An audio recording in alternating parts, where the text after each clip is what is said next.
Hi guys, welcome back to my channel. So today I want to talk about if the Apple Watch Series 3 is still worth your money in 2021.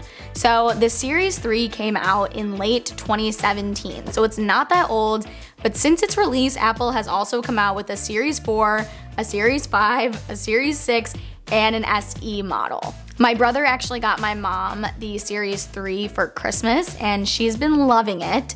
So seeing her walk around with it and testing it out, I'm kind of like, should I get one of my own?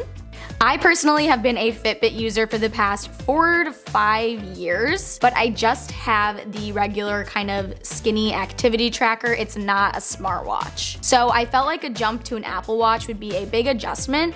So I did want to test it out before I bought one of my own. So my mom was nice enough to loan her watch to me to test out to see if I wanted to purchase one. I definitely have gathered my thoughts, so let's see if the Series 3 is still worth buying. I'm gonna start with the good and then move kind of down to like my not so favorite section, and I will leave timestamps in the description box of what I'll be talking about today.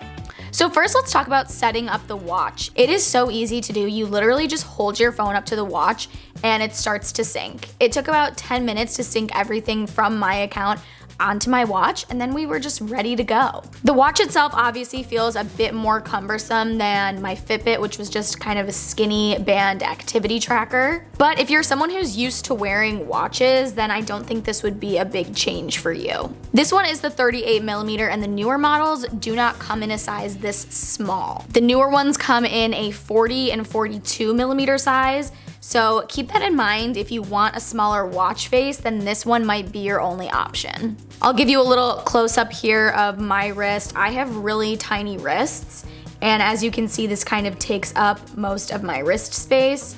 So I definitely would not be getting the newer models anytime soon unless they came out with a smaller size. One of the biggest things I noticed right off the bat was the amount of customization options you have for your watch face. I went with a pretty basic, just time, date, activity, and heart rate, but you can go as crazy or as basic as you want with these watches, as you can see here. I know my mom uses the Minnie Mouse one and asks her students what color dress they want Minnie Mouse to be in every day, so that could be fun if you have kids. And you can set it up so that if you tap the watch face, it tells you the time. I also like how you can customize the size of text on your display. This could be especially beneficial if you don't have the best eyesight, and it was definitely something that I don't love about my Fitbit, because it was really hard to read sometimes with just the skinny little display. I will also say I do feel like the watch face on the Apple Watch feels more scratch resistant and kind of more durable.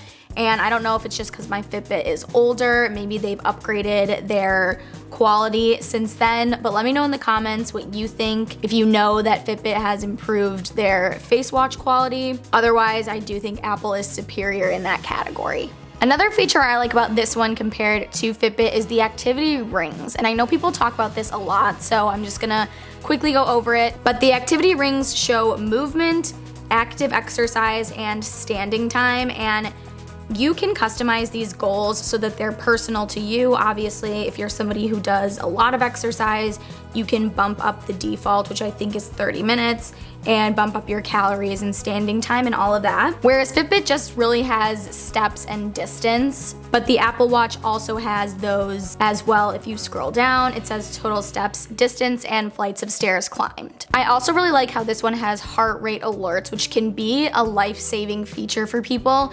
Some people have undiagnosed heart conditions that this could actually potentially pick up. It will notify you if your heart rate is too low, too high, if you have an irregular heartbeat. This one also has the emergency SOS feature if you hold down the side button, so that can be good for safety purposes. But one thing this doesn't have is the fall alert. So if you were planning on getting this for somebody so that you could get alerts if they fall, then you will have to get the upgraded model. Lastly, I want to talk about my favorite feature, which is the Find My iPhone feature. It's so easy to just ping your phone if you lose it. Even if your phone's on silent, if you ping it, it rings and it's very loud.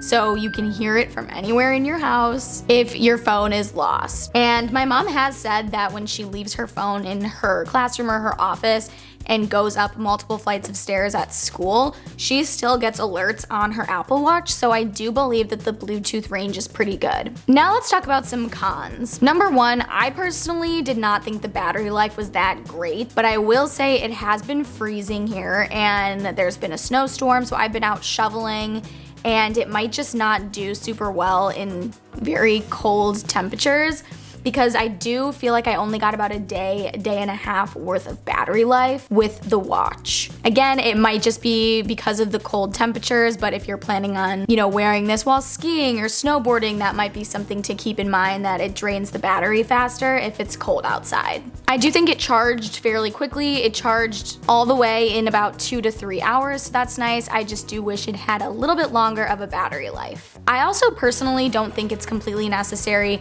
to have all the calling and texting features through your watch, because I would venture to guess most people have their phones sitting right next to them most of the time, especially when we're all still mostly at home. If you have a job where you can't have your phone with you, obviously this might be a good option, but I'm someone who's been actively trying to purposefully leave my phone behind to disconnect. So this watch did not allow me to do that, because I was still able to text people and get phone calls through my watch.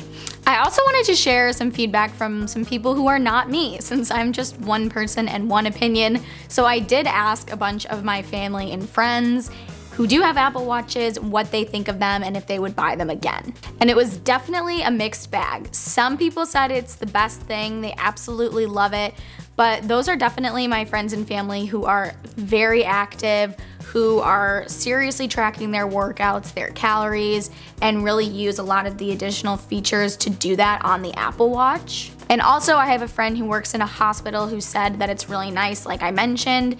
She doesn't bring her phone around with her, but if she did need to get in contact with her boss, she could easily do that through her watch. The other group said that the watch was cool, but they don't believe they would repurchase it because they don't feel like they utilize all the features that it has. And some did mention that it bothered them that they could not disconnect from their phone, because they always basically had a little mini phone with them wherever they went. So it really just depends on the type of person that you are, but obviously when making this decision, you also need to factor in price. So let's talk about that next. Currently, if you go to Apple, the Series 3 watch is $199. But if you go to Best Buy, it's $169. And it has an open box option.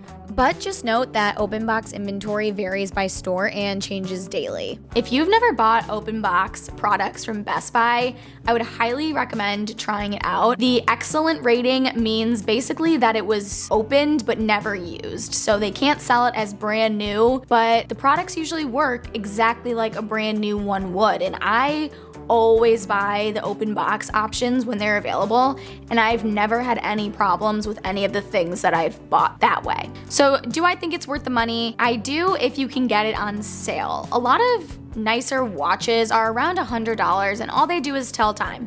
So for an extra maybe $40, you get a lot of additional cool features, but I do feel like $200 is still pretty pricey, and it's Apple, so you never really know when they're gonna feel like stopping software updates to their older models. I think if you're looking for something to track your activity, but not really something with any additional bells and whistles, a normal activity tracker would be plenty for you. But I do think, since I was able to find it for around $139, I actually might buy one of my own. But let me know in the comments if you think that there's a better smartwatch out there that I should buy instead, or if there are other ones that you want me to review and talk about. But thank you so much for watching today. If you liked this video, please give it a thumbs up and also subscribe to my channel. I really appreciate the support, and I will see you in my next video.